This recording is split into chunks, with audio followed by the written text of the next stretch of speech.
En 3 ans, vous avez 2 cultes. Vraiment, en termes de nombre, est-ce qu'il y a des messages dont vous faites accent? Des messages où vous ne prêchez jamais? Vous dites que ça, en tout cas, l'Église est encore nouvelle, on ne peut pas encore en parler. Des messages où il faut faire accent ou faire appel aussi à d'autres serviteurs de Dieu. Nous sommes la parole du salut. Oui. Donc, notre message central est axé sur le salut. Donc, tout ça est dans le package. Et dans le package du salut, il y a aussi l'amélioration des conditions de vie des uns et des autres parce que Dieu veut notre bonheur, Dieu veut notre succès. Et c'est pour cela que pour ce qui est du séminaire qui va consacrer les 3 ans de la parole du salut Ngaliema, nous avons choisi comme thème que ta lumière luise devant les hommes. La Bible dit on n'allume pas une lumière pour la cacher sous le lit. Mais quand on allume une lumière, on la place sur un lieu élevé, de telle sorte que tous ceux qui voient cette lumière puissent être attirés vers elle. Alors, pasteur, quelles sont les épreuves que vous avez vécues durant ces 3 années? Les premières difficultés sont inhérentes à la nature humaine elle-même. Parce qu'après, il y a aussi des guerres de positionnement qui se passent autour des hommes de Dieu, des gens qui veulent occuper des postes, qui sont donc prêts à se trahir les uns les autres, qui sont prêts parfois à se mettre des crocs en jambes. Et en tant que pasteur, il est important de déceler ces gens de personnes qui créent un climat malsain au sein de l'Église. Donc il y a les trahisons, il y a aussi ce jeu un peu politique de certaines personnes en mal de vouloir toujours se positionner et qu'il faut déceler pour pouvoir prendre les bonnes décisions. Mais sinon, de manière générale, la grâce de Dieu porte l'œuvre de Dieu qui grandit. C'est quoi les temps forts, les plus temps forts qui vous ont bougé pendant ces 3 années? Déjà, les premiers temps forts qui ont marqué vraiment mes souvenirs pendant ces 3 années, c'est nos réveillons. Ce sont nos réveillons. Vous vous souvenez, l'église née en 2021, le premier réveillon, on n'a pas pu le tenir parce qu'on sortait de la période de la Covid. Justement. Quand le pasteur a les moyens, tout de suite les gens vont dire que non, il vole l'argent de l'église, il manipule les gens pour avoir l'argent. Donc, dans tous les cas dans la vie, tu seras toujours critiqué. Dans tous les cas. Tu peux tout faire. Si tu es pauvre, tu seras critiqué. Si tu es riche, tu seras critiqué. Si tu n'es rien du tout, tu seras critiqué. Tu es grand, tu es critiqué. Tu es petit, tu es critiqué. Alors mieux vaut, à un moment donné, tant que tu sais que ce que tu fais est correct, il faut fermer les oreilles par rapport à toutes ces mauvaises critiques qui empêchent plutôt les gens d'avancer. Un homme de Dieu correct ne doit pas être conflictuel. Un homme de Dieu correct doit travailler avec les autres parce que nous sommes un corps. L'Église universelle de Jésus, c'est un corps mystique qui rassemble tous les enfants de Dieu nés de nouveau à travers le monde entier.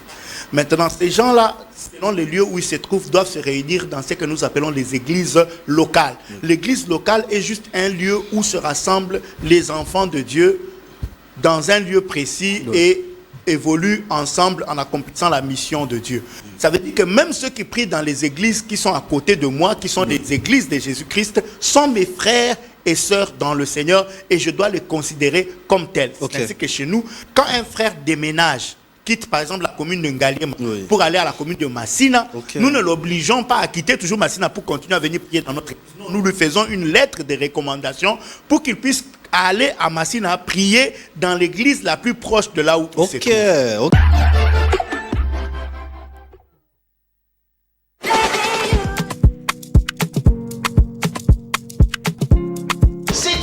Particulière à la chambre froide et l'IKP, nous avons organisé la visite guidée avec les restaurants de la ville province de Kinshasa. Ils ont répondu présent à notre invitation. C'est votre émission 3 minutes 3, une de 3 minutes avec la chambre froide et l'IKP.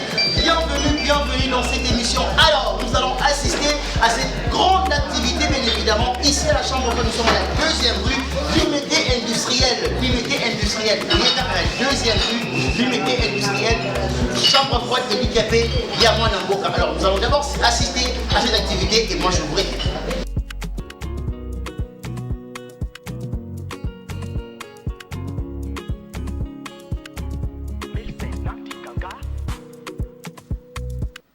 Très bien. Nous sommes très heureux de vous savoir nombreux.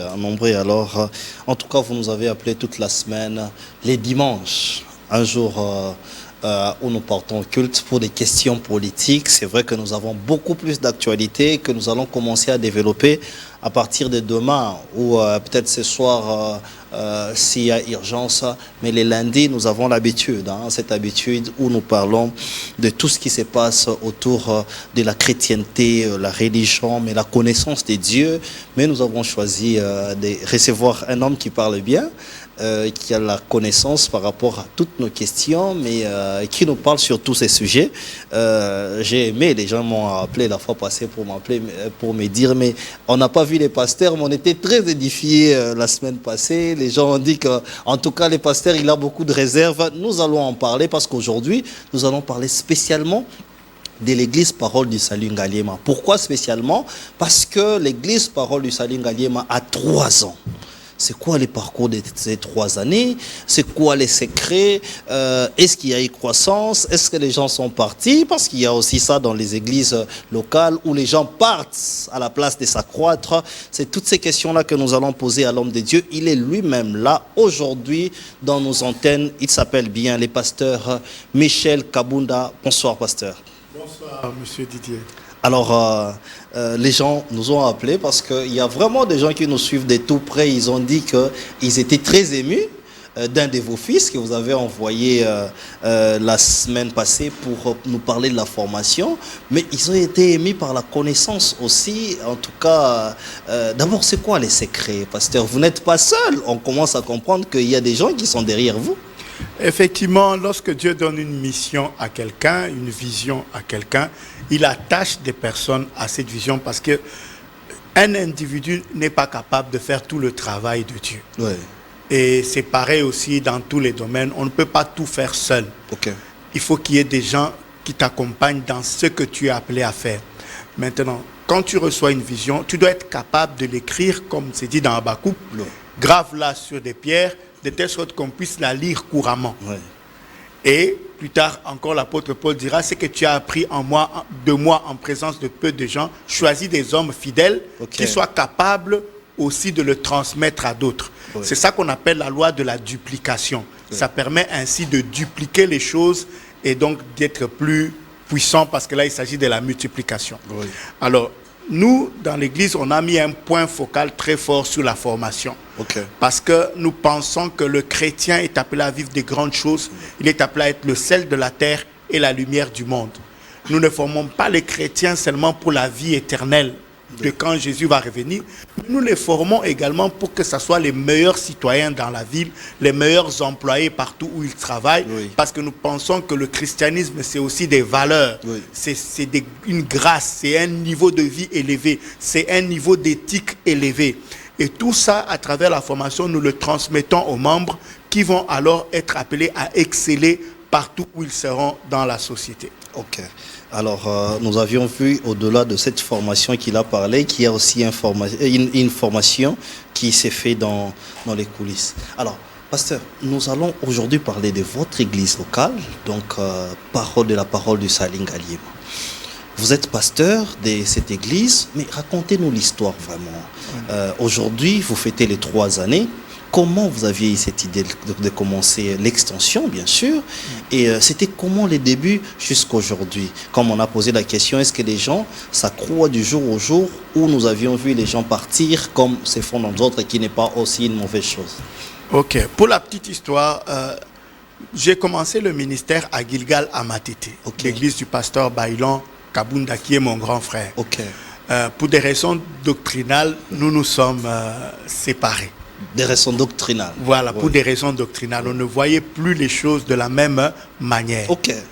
Et c'est ce qui arrive parfois. Les églises peuvent se diviser sans que ça ne soit une division de guerre où on est obligé de s'entretuer. Non, on peut ne plus voir les choses de la même manière. On peut ne plus voir les choses de la même manière, ne plus concevoir les choses de la même manière, tout en restant des frères et sœurs parce que les bases de la doctrine sont connues et ça c'est non négociable, c'est non discutable. Mais cependant, il y a des éléments après en interne qui peuvent créer des dissensions. Justement. Donc pour une raison ou pour une autre, je suis parti de Gilgal, je suis allé à Logos Rema. Logos Rema, et j'ai fait environ 8 ans chez le pasteur Diamant Kalonji, que je salue en passant. J'ai fait environ 8 ans là-bas et un concours de circonstances m'a amené à quitter Logos Rema, notamment après avoir fait ma formation en théologie à l'école. À l'époque, c'était à l'école du docteur Sonu Mukwenze, qui donnait des formations de théologie pratique, graduat en théologie pratique. Quand j'ai fini cette formation, je suis entré dans les moments de prière pour que Dieu m'oriente par rapport à la vision et au ministère, à mon appel. C'est comme ça que Dieu me conduira à la parole du salut à la Gombe en ce moment. J'arrive donc en 2008 à la Gombe, mais là où je résidais, plusieurs personnes ayant vu l'impact de mon ministère dans leur vie venaient de façon sporadique me consulter à la maison. C'est ainsi qu'un ami à moi, l'apôtre Jonathan Mongali, que je salue aussi en passant, me donnera l'idée.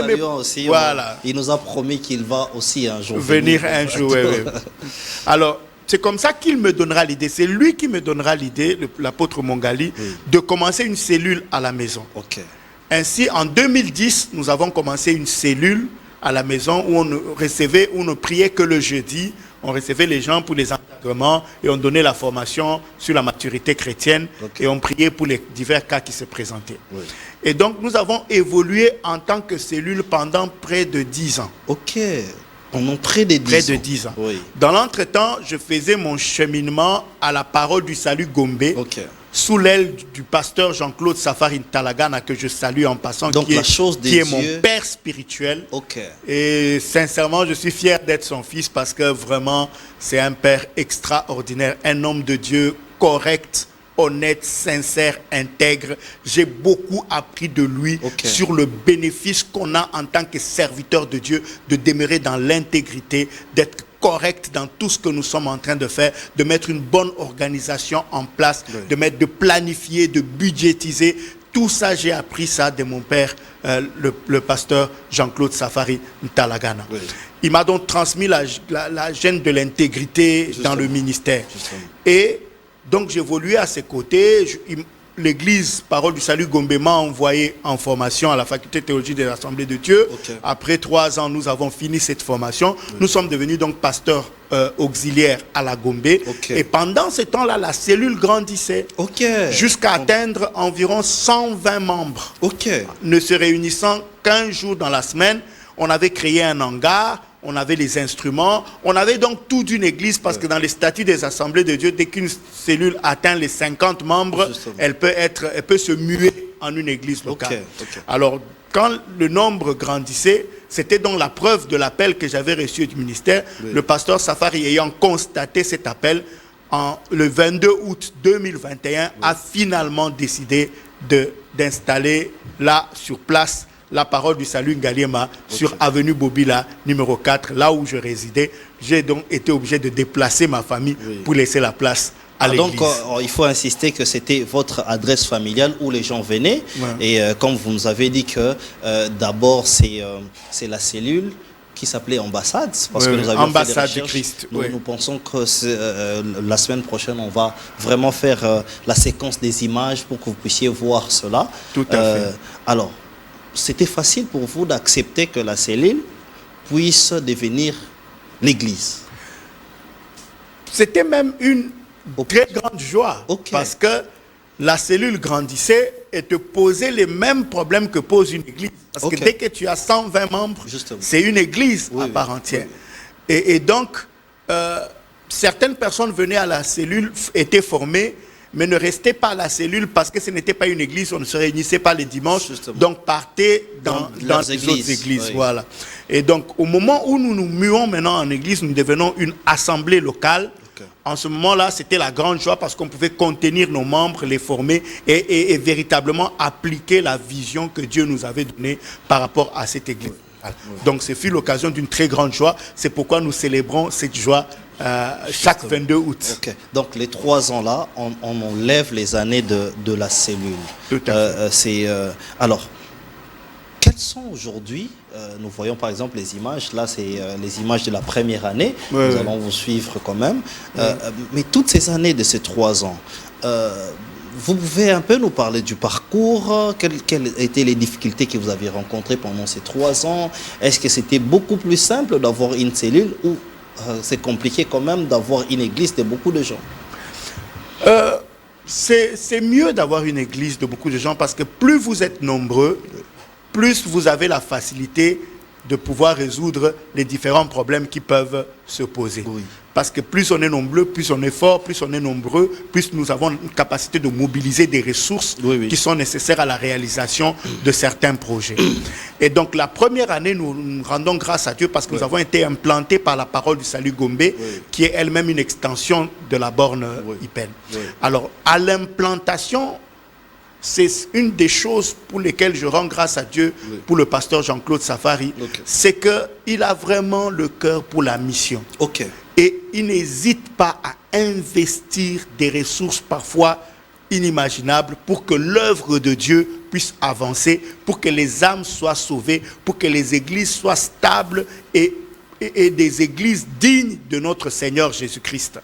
C'est comme ça qu'ils ont donc décaissé, non seulement pour reprendre le bail, parce que je n'étais pas chez moi, j'étais locataire. Locataire où vous avez cédé la maison, cédé le mais bail, il fallait payer et là où vous allez partir et là où vous êtes. Donc, ils ont donc repris le bail de la maison. Bien entendu, le propriétaire a augmenté le loyer étant donné que c'était maintenant l'église. Et donc, ils ont repris le bail de la maison, mais ils ont investi pour construire le hangar, acheter les instruments et donner à cette église naissante tout le minimum nécessaire pour pouvoir fonctionner. Et ainsi, ça a été facile pour nous parce que l'implantation s'est faite vraiment de bon cœur et avec les ressources que cela nécessitait dès le départ. Cela fait que nous n'avons pas commencé sous des bâches, nous n'avons pas commencé dans des conditions mauvaises. Donc on retient que l'église commence déjà avec toute l'infrastructure en place. L'infrastructure en termes de hangar, mais aussi en termes des bureaux pour le pasteur, des salles, des codymes, et donc tout était mis en place. Ça fait que dès la première réunion, nous étions déjà autour de 200 membres. Dès le premier dimanche où on a été implanté, nous étions déjà autour de 200 membres. Et donc, ça nous a facilité la tâche parce qu'également, en ce moment-là, étant donné que nous avons fait 10 ans en tant que cellule, nous avons eu le temps de former des personnes qualifiées, des personnes capables. Ça a donc été facile pour nous de monter les différents départements, d'établir des responsables, des animateurs pour les différents départements. Et c'est ça qui explique une croissance qui est appréciable aujourd'hui parce que après 3 ans, nous sommes autour de 500 membres, donc une croissance de plus de 150%. Alors là, nous voyons les images. Peut-être que nous allons écouter aussi un peu. Mettez-nous un peu le son. Voilà, mettez-nous un peu le son. Nous avons cherché les images des 2 ans passés, donc quand l'église commençait. Est-ce qu'on peut...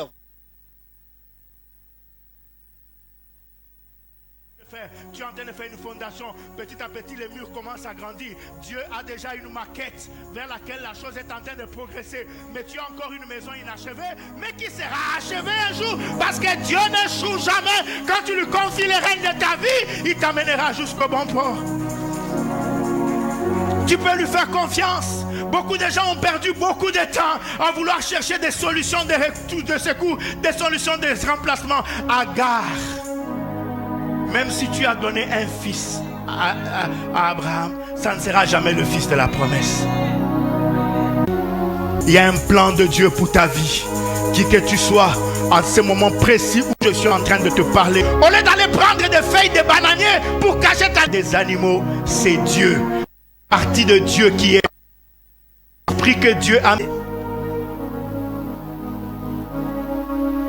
Relation exacte.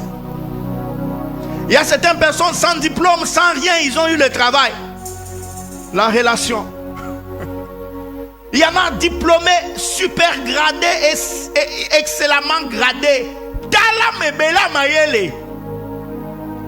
Mes relations exactes. Mayele. Bien. Alors, pasteur, nous ferons un effort où nous aurons une émission à élaborer toutes les étapes de l'église, en commençant même par l'étape. Alors, quand vous aviez vu ça il y a 2 ans passés, les messages, c'était même les relations clés importantes pour la conquête. Qu'est-ce que vous dites? Ouais, c'est toujours beaucoup d'émotions quand on revoit ces images vieilles de 3 ans maintenant. Beaucoup d'émotions. Parce que le cheminement, c'est vrai que nous sommes encore une jeune église, mais nous avons déjà vécu beaucoup de choses avec le Seigneur.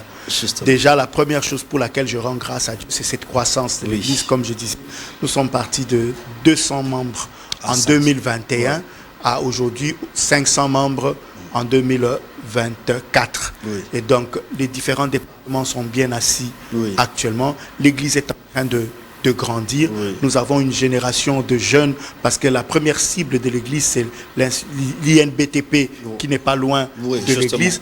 Et l'Église est constituée à 80% d'étudiants Ok. de l'INBTP. Ok. Et notre joie, c'est que nous sommes en train de voir déjà les premières générations des gens qui se sont convertis à la parole de Salut Ngaliema étant étudiants, Oui. qui ont terminé les études à l'INBTP et dès lors qu'ils ont terminé, ils sont déjà actifs dans la société, ils se marient et ils D'autres commencent se à marient construire même, leur justement. maison.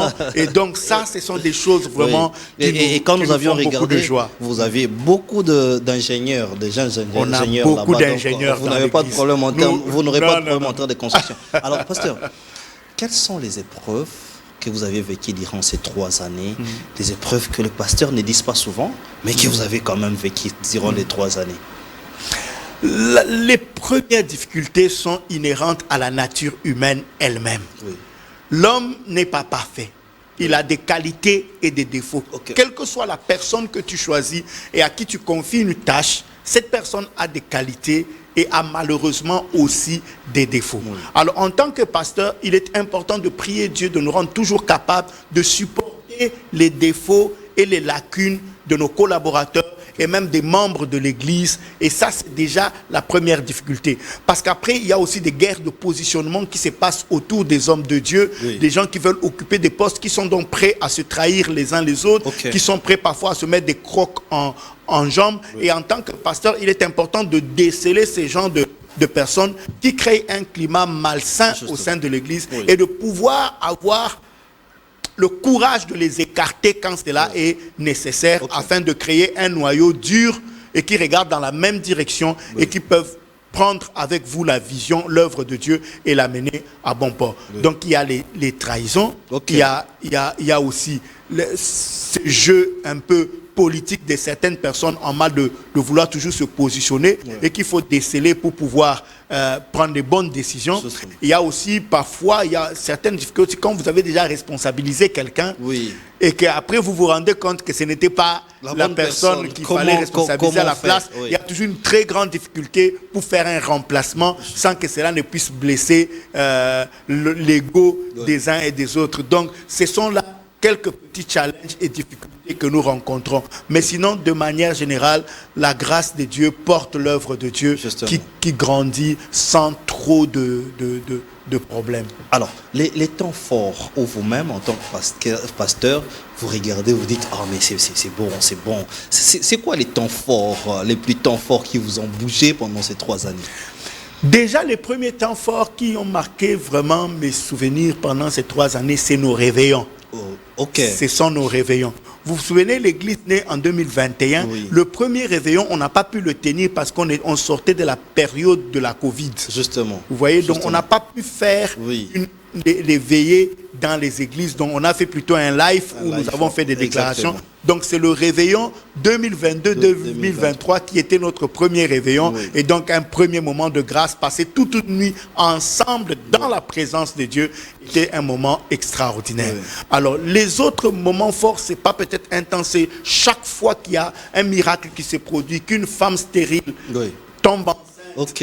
et enfante et Ce que qu'on Dieu présente fait en général. et qu'on présente ses enfants à l'église, ça a toujours été des moments extraordinaires. Oui. Quand je vois des jeunes gens qui étaient venus à l'église sans emploi, démunis complètement, commencer à prier, chercher la face de Dieu, terminer les études malgré tous les challenges, trouver une fiancée dans l'église, se marier, ce sont des moments forts pour moi en tant que pasteur parce que chaque réussite de chaque membre est un moment béni. C'est un moment de béatitude intense pour le pasteur qui s'occupe des brebis et qui a une relation personnelle avec chacune de ces brebis et qui vraiment aspire et prie pour que chaque brebis puisse grandir, avoir la vie éternelle, mais aussi bénéficier de toutes les grâces que le salut nous apporte dans notre vie sur cette terre. Exactement. Nous allons parler un peu de fidèles. Vous en avez pratiquement près de 500, peut-être que quelques exemples avant ça. Mais votre propre leçon à tirer, est-ce qu'il vous arrive aussi de regarder 3 ans avant et 3 ans après, vous dire que vous avez encore des choses à faire où vous avez totalement réussi? Non, non, on ne fait que commencer. Il y a énormément de choses à faire. Oui. Actuellement, nous cherchons déjà à avoir notre propre terrain. Ah, déjà? Oui, oui, parce que nous sommes en pleine collecte. D'ailleurs, je voudrais lancer l'appel à tous ceux qui nous suivent Justement. de s'approcher de M. Didier. Oui. Vos contributions vont nous aider à pouvoir acquérir un lieu où nous devons bâtir un temple pour notre Dieu. Exactement. Après 3 ans, nous pensons que c'est maintenant le moment pour qu'on puisse bâtir le temple, parce que nous avons besoin de construire un temple, l'insonoriser pour que les cultes ne puissent pas déranger les voisins, et aussi mettre les gens vraiment dans une structure qui est vraiment harmonieuse, Dans les normes. qui répond aux normes, effectivement.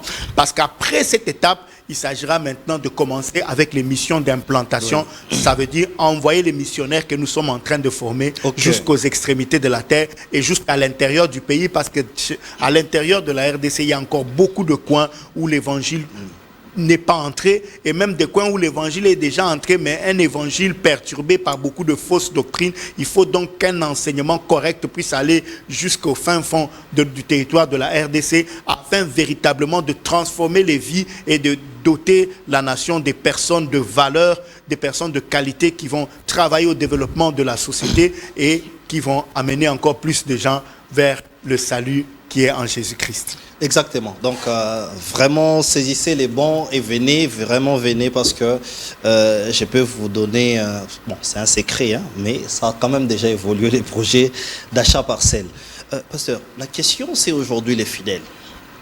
Les gens qui nous suivent disent que, ah, bah, pasteur, bobongaka, mais bah, fidèle, bobongaka te.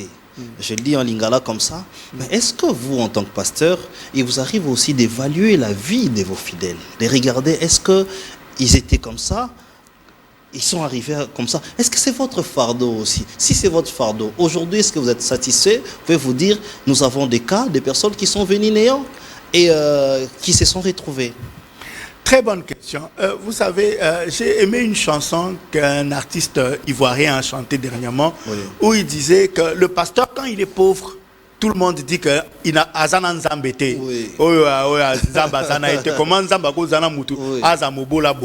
Maintenant, quand le pasteur a les moyens, tout de suite les gens vont dire que non, il vole l'argent de l'église, il manipule les gens pour avoir l'argent. Donc, dans tous les cas dans la vie, tu seras toujours critiqué. Dans tous les cas. Tu peux tout faire. Si tu es pauvre, tu seras critiqué. Si tu es riche, tu seras critiqué. Si tu n'es rien du tout, tu seras critiqué. Tu es grand, tu es critiqué. Tu es petit, tu es critiqué. Alors, mieux vaut, à un moment donné, tant que tu sais que ce que tu fais est correct, il faut fermer les oreilles par rapport à toutes ces mauvaises critiques qui empêchent plutôt les gens d'avancer. Maintenant, qu'est-ce qui se passe dans les églises? Un homme de Dieu qui sert Dieu correctement, qui marche dans l'intégrité, qui sert Dieu, ne peut que prospérer, parce que Dieu a promis de faire prospérer tous ceux qui s'attachent à lui. Jean Agaïus dit, je souhaite que tu prospères à tous égards et que tu sois en bonne santé comme prospère l'état de ton âme. Donc si sur le plan spirituel, tu prospères, tu progresses dans ta connaissance de Dieu, il est automatique que ta vie aussi puisse avancer. C'est comme ça qu'en tant que pasteur, nous sommes heureux chaque fois que nous voyons quelqu'un qui était venu à l'église en étant piéton, demain acheter son premier véhicule, le lendemain terminer la construction de sa première maison, et ainsi de suite. Et en 3 ans, j'ai assisté personnellement à l'éclosion des personnes qui étaient venues tout en étant démunies, mais qui aujourd'hui sont à la tête des entreprises, des grandes entreprises, et ont engagé des membres de l'église. Et nous en sommes témoins tous les jours. Le pasteur ne va peut-être pas être l'homme le plus riche de l'église, mais le pasteur est le leader de l'église. Sa vie doit refléter la gloire de Dieu d'une certaine manière. Je ne dis pas, voilà, il doit inspirer. Le leader doit toujours inspirer. Il faut que les jeunes qui viennent, en voyant leurs aînés, aient envie de servir Dieu. L'homme de Dieu doit susciter la vocation auprès de ceux qui l'observent. Il est vrai que nous, quand on s'était convertis dans les années 90, quand on regardait les serviteurs de Dieu en ce moment-là, personne n'aspirait à devenir pasteur. Tellement, la plupart d'entre eux étaient dans un dénouement total. Ils étaient démunis, ils manquaient de tout. Ce qui faisait penser que être pasteur, c'est rater sa vie, c'est avoir passé à côté de tout. Mais aujourd'hui, nous avons des docteurs. en droit, nous avons des grands médecins, nous avons des grands théologiens qui servent Dieu. Ce n'est pas l'œuvre des gens qui ont raté la vie. Il faut d'ailleurs beaucoup d'intelligence pour être un leader et conduire le peuple de Dieu. Il faut être très intelligent, il faut être très sage, il faut avoir l'esprit vif, il faut être un visionnaire, il faut être un bosseur invétéré. Si tu n'es pas un bosseur, n'importe qui peut se lever un matin, mettre un tam-tam, commencer à faire du bruit. Les gens vont venir. Pas du tout. Les gens ne vont pas venir. Quand vous vous trouvez quelque part, 50 personnes, je dis bien 50 personnes, venir tous les jours à cet endroit pour suivre un leader, c'est qu'il y a quand même quelque chose là-bas. Voilà. Parce que l'homme n'est pas bête. L'homme peut lui-même faire une évaluation pour voir depuis que je suis ici, est-ce que ça va ou ça ne va pas. Maintenant, quand lui-même qui est membre de cette église, en faisant sa propre évaluation, constate qu'il avance, qu'est-ce que vous allez venir lui dire après? C'est ça le point. Les pasteurs prêchent l'évangile pour que les âmes soient bénies, pour que les âmes soient, leur vie, leurs conditions de vie puissent s'améliorer. Et en retour, ces gens-là, non seulement payent leurs dîmes, donnent leurs offrandes pour l'avancement de l'œuvre et pour la prise en charge du leader qui est établi sur eux. C'est très important. C'est biblique. La Bible dit que celui qui est enseigné fasse part de tous ses biens avec celui qui l'enseigne. Tout à fait. C'est totalement exact. Pourquoi on paye les Minerval pour qu'on paye le professeur qui te donne cours et on ne peut pas soutenir l'homme de Dieu qui prend en charge notre vie spirituelle? Parce qu'en plus de cela, les pasteurs au Congo n'ont pas que la charge spirituelle. Nous devons même rééduquer les gens. Parce que l'école a échoué dans notre pays. On avait même des cours de civisme qui ont été supprimés. On ne sait pas pourquoi on a supprimé les cours de civisme et les cours de religion dans nos écoles. Ça fait que dans les églises, nous sommes obligés de récupérer les mauvaises éducations des gens, les lacunes culturelles et éducationnelles des gens. Nous, par exemple, nous sommes le centre évangélique francophone de la parole du Seigneur. Plusieurs personnes m'ont attaqué pour dire non, pourquoi vous mettez les francophones? Il y a des gens qui ne parlent pas français. J'ai dit que notre vocation, c'est aussi d'aider ceux qui ne parlent pas français à commencer à bien parler français. Donc, quelqu'un qui ne parle pas français, qui vient fréquenter une église francophone, améliorera son français, qui est quand même notre langue nationale. Et que chacun doit améliorer. Comment penses-tu faire de grandes choses dans un pays dont la langue nationale est le français sans connaître le français? Donc, à un moment donné, on doit aider les gens à s'améliorer, à devenir la meilleure version d'eux-mêmes. Alors, comprenez pourquoi cette émission, on est vraiment exclusive en français, parce que c'est les centres aussi francophones. Comprenez. Mais voilà, pour permettre aux autres de venir. Alors, pasteur, dans les 3 ans, nous avons quand même suivi, vous faites aussi appel à d'autres hommes de Dieu. Comment vous gérez les relations interpersonnelles avec d'autres églises, d'autres hommes de Dieu? Est-ce que la collaboration est bonne? Est-ce que vous influencez aussi? Parce que c'est un monde qui est rempli aussi de conflits, qui partent même jusqu'aux réseaux sociaux. Mais dans les 3 ans, comment vous faites pour gérer cela? Un homme de Dieu correct ne doit pas être conflictuel. Un homme de Dieu correct doit travailler avec les autres parce que nous sommes un corps. L'église universelle de Jésus, c'est un corps mystique qui rassemble tous les enfants de Dieu nés de nouveau à travers le monde entier. Maintenant, ces gens-là, selon les lieux où ils se trouvent, doivent se réunir dans ce que nous appelons les églises locales. L'église locale est juste un lieu où se rassemblent les enfants de Dieu dans un lieu précis et évoluent ensemble en accomplissant la mission de Dieu. Ça veut dire que même ceux qui prient dans les églises qui sont à côté de moi, qui sont des églises de Jésus-Christ, sont mes frères et sœurs dans le Seigneur et je dois les considérer comme tels. C'est ainsi que chez nous, quand un frère déménage, quitte par exemple la commune de Ngaliema pour aller à la commune de Massina, nous ne l'obligeons pas à quitter toujours Massina pour continuer à venir prier dans notre église. Nous lui faisons une lettre de recommandation pour qu'il puisse aller à Massina prier dans l'église la plus proche de là où il se trouve. C'est comme ça que l'église doit fonctionner. Non. Les gens doivent prier là où ils se sentent le plus à l'aise, là où ils voient qu'ils évoluent bien, et aussi des endroits qui sont proches de là où ils sont pour qu'ils n'aient pas besoin de dépenser énormément d'argent pour se déplacer et aller dans leur culte, à moins qu'ils aient des responsabilités dans cette église, ce qui les oblige quand même à se déplacer pour aller là-bas. Aussi, aucun homme de Dieu, j'affirme, aucun homme de Dieu n'a la totalité de ce dont le peuple de Dieu sur lequel il a été établi a besoin. Il y a toujours des choses que les autres ont que nous n'avons pas. C'est comme ça qu'en tant que serviteur de Dieu, établi pour paître un troupeau, ayant la nourriture à leur donner, il est bon aussi de temps en temps de leur amener aussi d'autres nourritures, d'autres repas qui peut aussi leur faire un certain bien. Ok. C'est très important. Par exemple, nous vivons en RDC, nous avons nos nourritures locales, c'est-à-dire on a les fumbois, on a les sakamades, on a le foufou, mais c'est bien, mais de temps en temps, ça ne nous empêche pas de goûter aussi à la mayonnaise, aux choses qui ont été aussi importées, parce que tout cela, Dieu a créé ça pour le bien de nous tous. C'est comme ça que dans l'église aussi, nous sommes obligés d'appeler d'autres serviteurs de Dieu qui ont d'autres grâces que nous n'avons pas, qui ont d'autres révélations que nous n'avons pas, qui ont des connaissances que nous n'avons pas, qui se sont spécialisés dans certains domaines que dont nous n'avons pas cette spécialisation et que nous pouvons faire venir dans le but de bénir le peuple de Dieu, de communiquer de nouvelles grâces, de nouveaux dons, des révélations nouvelles pour que le peuple de Dieu puisse toujours aller de gloire en gloire, de victoire en victoire. Alors, pasteur, nous allons parler de la formation, mais avant cela, quels sont aujourd'hui les projets phares de l'Église, les projets à venir, où vous dites que ici, par telle contrainte, ou c'est encore un projet que vous allez lancer en pompe à l'Église, parce que vous, à vous suivre, déjà, vous êtes tellement équilibré, vous pensez qu'il faut tout donner, notamment la formation, même de l'aide. Quelles sont les formations que l'Église, aujourd'hui, promouvoit pour les fidèles? Déjà, nous encourageons tous les fidèles à étudier. Parce que quelqu'un qui a étudié aura toujours une meilleure perception des choses que celui qui n'a fait aucune étude. Maintenant, après, parmi les membres, il y a des gens que Dieu va bénir et qui vont travailler dans la société, à impacter la société pour la gloire de Dieu. Mais il y a aussi des gens qui reçoivent un appel particulier de la part du Seigneur pour tout arrêter pour le servir. Quand je dis tout arrêter, ça veut dire que dans leur vie, l'appel pour servir Dieu sera la priorité. Ça ne veut pas dire qu'ils vont être des gens qui ne font rien.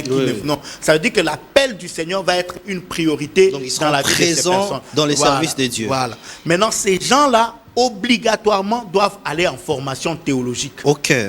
Nous les envoyons donc à la faculté théologique des Assemblées de Dieu. C'est l'Église qui envoie. Oui, donc en retour, c'est l'Église qui prend en charge. Totalement, l'Église prend en charge les frais des membres de l'Église dans lesquels nous avons reconnu un ministère et que nous devons former pour les équiper et les envoyer en mission, implanter les églises et former d'autres personnes. Ils doivent être formés, c'est obligatoire chez nous. C'est parce que un homme de Dieu qui n'est pas formé, il manquera d'équilibre. Et à un moment et à un autre, ça créera des problèmes. Vous mettez en exergue la formation. Oui. Très important. Jésus lui-même ne s'est pas précipité à envoyer ses disciples en mission. Il les a formés pendant 3 ans dans une théologie intense. Il était avec eux 24 heures sur 24. Il les formait jusqu'au moment où il a vu qu'ils étaient prêts maintenant pour faire la mission. Il les a remplis du Saint-Esprit et ses disciples ont abattu un travail extraordinaire en amenant l'évangile jusqu'aux extrémités de la terre. Donc nous aussi, nous sommes obligés. Premièrement, nous gagnons les âmes au Seigneur. Dès qu'ils sont gagnés au Seigneur, qu'ils ont donné leur vie à Jésus, nous leur donnons les formations de base. C'est ça que nous appelons les affermissements. Mais nous appelons ça maturation chrétienne. Ça veut dire que nous devons donner tous les éléments de base qu'un chrétien doit savoir pour mener une vie chrétienne comblée et épanouissante. C'est très important. Alors, ces leçons-là étant apprises, ces membres vont travailler dans divers départements selon le choix de chacun. Et au sein des départements, nous allons voir comment ils évoluent. Et c'est dans l'exercice du service de Dieu dans les départements que nous décelons les divers appels et que nous voyons que tel a véritablement été appelé à servir le Seigneur. Une fois que ces personnes sont décelées, nous les envoyons en formation théologique, soit à la faculté théologique des Assemblées de Dieu, soit à l'Institut biblique des Assemblées de Dieu qui est Libétal. Et quand ils finissent, donc, ils font une période de stage d'environ 3 ans et après ils peuvent être envoyés comme missionnaires. Alors là on a parlé vraiment d'une séquence de la formation. La semaine passée on a parlé de la formation même de l'église et là vous avez parlé de la formation par rapport à la rééducation du citoyen congolais. Est-ce que vous avez des projets, quand on parle de projets à venir par rapport à cela, la rééducation de la population congolaise? Nous avons aujourd'hui des fidèles de l'église, bon, je ne dis pas votre église, mais des églises qui volent, qui peuvent même aller plus loin pour insulter. Est-ce que vous avez des projets par rapport à toutes ces catégories de formation? Non, monsieur Didier, même dans mon église, il y a des gens qui volent. Même dans mon église aussi, il y a des gens qui commettent certaines choses qui sont mauvaises. Parce que l'église n'est pas une secte, un milieu fermé où on demande un droit d'accès à l'église, où on demande la carte de quelqu'un avant qu'il n'entre. Tout le monde est à l'église. Les portes de l'église sont ouvertes. Tout le monde, même le Koulouna qui vient de tuer quelqu'un et qui vient entrer dans l'église, il va seulement entrer, s'asseoir, louer, adorer et écouter le message. Donc tout le monde vient à l'église. Maintenant, il nous appartient à nous, en tant que responsables de l'église, de prêcher le message, d'enseigner, de telle sorte que cette personne mauvaise qui est venue et qui est dans l'église commence à s'améliorer. Et même les autres membres de l'église aussi doivent avoir la patience pour attendre que l'autre aussi puisse s'améliorer, parce que personne n'est parfait. Nous venons tous au Seigneur avec des défauts, avec des failles, avec des limites. C'est au contact avec Jésus que nous nous améliorons année après année. Alors il y a certains, quand ils se convertissent, du coup ils changent totalement, ils abandonnent le péché, ils sont totalement transformés. Mais pour le cas de certains autres, c'est un changement ou une transformation lente et qui prend du temps. Et nous devons bénir Dieu pour chaque évolution. Je donne un exemple banal. Quelqu'un qui est venu au Seigneur et qui s'est converti et qui fume 20 cigarettes par jour. Maintenant, le jour où il va quitter 20 cigarettes par jour, il commence à fumer 5 cigarettes par jour. Nous pensons qu'il a évolué, il a progressé dans sa quête d'abandonner la cigarette. Et puis un bon jour, il abandonnera. C'est comme ça. Il faut qu'on soit patient pour attendre que les gens puissent s'améliorer, parce que ce n'est pas par leur force personnelle qu'ils s'améliorent, mais c'est au fur et à mesure qu'ils écoutent la parole de Dieu, par l'action du Saint-Esprit et de la parole de Dieu combinée, la nouvelle naissance sera produite, la sanctification sera produite, la crainte de Dieu sera produite, et tout cela va amener les personnes à s'améliorer et à devenir les meilleures versions d'eux-mêmes. Exactement. C'est important. Alors, pasteur, nous arrivons malheureusement à la fin de l'émission. Le temps nous est imparti avec toutes les réalités qu'il y a dans la ville de Kinshasa. Mais parlons du message, parce que c'est la clé même de choses. Quel est le message que vous avez opté à donner à l'église pour que l'église puisse avoir puisse croître, ces nombres vertigineux? En 3 ans, vous avez 2 cultes en 3 ans. Vraiment, en termes de nombre, c'est un bilan positif. Est-ce qu'il y a des messages dont vous faites accent? Des messages où vous ne prêchez jamais? Vous dites que ça, en tout cas, l'église est encore nouvelle, on ne peut pas encore en parler. Des messages où il faut faire accent ou faire appel aussi à d'autres serviteurs de Dieu. Nous sommes la parole du salut. Donc, notre message central est axé sur le salut. Maintenant, à l'intérieur de ce salut, nous pensons que le salut est un package à l'intérieur duquel il y a tout ce dont l'être humain a besoin. Dans le salut, il y a la délivrance. Dans le salut, il y a la guérison. Quand je dis la guérison dans le salut, je ne parle pas de la guérison que tu vas voir le médecin, il te prescrit les médicaments, tu prends les médicaments, tu es guéri. Ça, c'est des guérisons naturelles sur base de thérapies naturelles. Quand je parle de guérison, nous parlons de guérison miracle. Ça veut dire que la médecine a échoué et s'est arrêtée. Les médecins te disent qu'ils ne peuvent plus rien faire pour toi, et la prière parvient à obtenir que le cancer puisse disparaître, que les tumeurs au cerveau puissent disparaître, que la femme stérile puisse enfanter. Ça, c'est des choses que nous obtenons par la prière de la foi au nom puissant de notre Seigneur Jésus-Christ. Donc tout ça est dans le package. Et dans le package du salut, il y a aussi l'amélioration des conditions de vie des uns et des autres, parce que Dieu veut notre bonheur, Dieu veut notre succès. Et c'est pour cela que pour ce qui est du séminaire qui va consacrer les 3 ans de la parole du salut Ngaliema, nous avons choisi comme thème que ta lumière luise devant les hommes. La Bible dit on n'allume pas une lumière pour la cacher sous le lit. Mais quand on allume une lumière, on la place sur un lieu élevé, de telle sorte que tous ceux qui voient cette lumière puissent être attirés vers elle. Chaque enfant de Dieu sauvé est un miroir de la gloire de Dieu. Il doit donc refléter la gloire de Dieu. C'est ça qui va attirer le monde non encore sauvé vers le salut qui est en Jésus-Christ. Parce que je l'affirme ici, la vie chrétienne est la meilleure vie qui existe sur terre. Certains croient que la vie chrétienne est dure, c'est seulement parce qu'ils n'ont pas été correctement enseignés, et d'autres, on leur fait porter des fardeaux que le Seigneur n'a pas exigé qu'on puisse les mettre sur eux. La vie chrétienne est la meilleure des vies qui existent. Jésus lui-même a dit: que porter mon joug est doux et léger. C'est ça. Jésus ne vient pas pour détruire la vie des gens, mais il vient pour améliorer la vie de quelqu'un. Il vient pour apporter le salut, il vient pour apporter le bonheur et la grâce qui doivent nous accompagner tous les jours. Et dans la semaine de célébration, nous aurons plusieurs vacations. Nous aurons les dévotions matinales de 6h à 7h tous les jours. Mais de 12h à 12h30, nous aurons des formations missionnaires. Parce que dans toutes les églises, il y a des gens qui ont été appelés à la mission. Et ces gens-là doivent être préparés. Parce que si tu n'es pas préparé pour la mission, tu connaîtras un échec alors que tu avais tous les atouts pour réussir. Et pendant les 4 jours, nous allons parler de comment l'Église doit préparer l'envoi des missionnaires. Nous allons parler de comment le missionnaire lui-même doit se préparer. Comment la famille du missionnaire, la femme du missionnaire et les enfants du missionnaire doivent se préparer pour la mission. Nous allons également parler de comment les laïcs, les gens qui n'ont pas reçu l'appel pour être pasteur, évangéliste, docteur, peuvent faire la mission dans leur lieu de travail. Et ce sont les éléments qui nous seront dispensés par l'apôtre Chembo du Maroc, qui est déjà même à Kinshasa sur place pour ses assises. Nous aurons l'apôtre Chembo et sa femme, la prophétesse Maman Désirée, qui vont venir du Maroc. Nous aurons le pasteur Ogi Mwamba, qui vient du Sénégal, et aussi le pasteur Rodal Kolangas qui vient de Goma. Voilà le cocktail qui a été prévu pour bénir le peuple de Dieu pendant cette semaine de célébration. Et cette semaine de célébration, il faudrait noter que c'est à l'occasion de 3 ans d'anniversaire. Et est-ce qu'il y a une journée particulière? Parce que les années précédentes, on a quand même organisé des journées festives où on célèbre comme ça. Est-ce qu'il y en aura encore cette année où c'est seulement les séminaires? Monsieur Didier, si j'annonce le jour où on va manger et boire, tout le monde va abandonner les autres jours pour venir justement. Ça sera une surprise. Donc ça sera une surprise.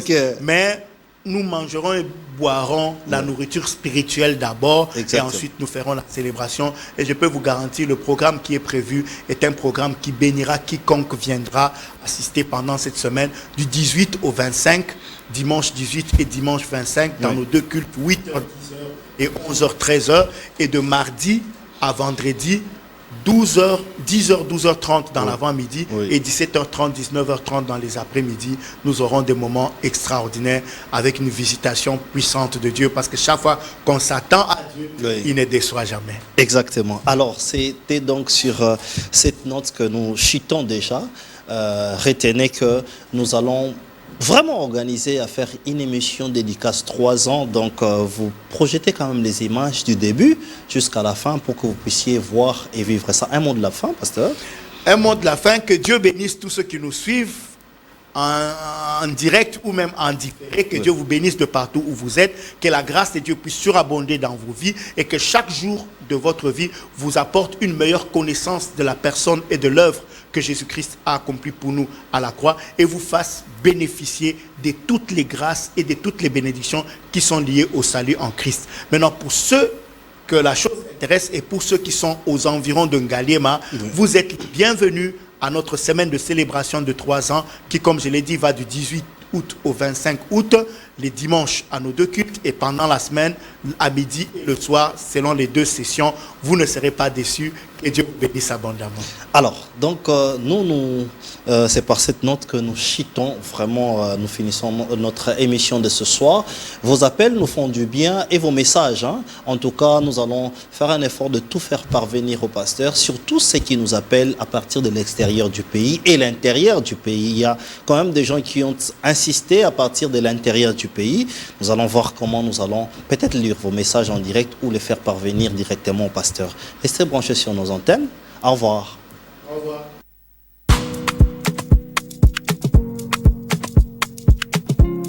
C'est une journée particulière à la chambre froide de l'IKP. Nous avons organisé la visite guidée avec les restaurants de la ville province de Kinshasa. Ils ont répondu présent à notre invitation.